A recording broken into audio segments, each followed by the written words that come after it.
Pemotongan sumur minyak ilegal di Dusun Parung Mubah yang sudah menelan korban jiwa jadi perhatian Kapolda Sumsel Irjen Pol Rahmat Wibowo.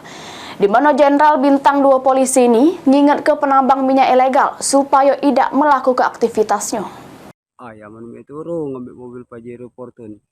Semburan minyak mentah dari sumur ilegal drilling di Dusun Parung, Desa Sri Gunung, Kecamatan Sungai Lilin Mubah beberapa minggu lewat sudah makan korban jiwa.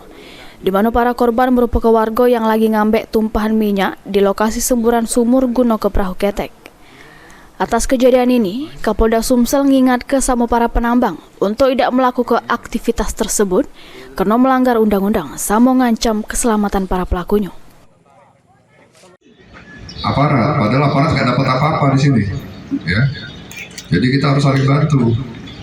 Aparat nggak dapat apa-apa, tapi masyarakat yang lain tuh tahunya aparat yang salah. Kenapa diam? Ya. Jadi kalau menurut Bapak bagusnya bagaimana? Saya tanya lagi nih, karena nggak ada yang tanya. Bagusnya bagaimana? Terima kasih Pak.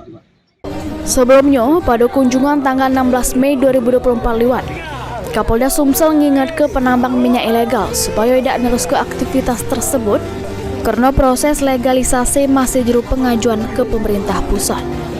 Ruzi Skandar, PAL TV.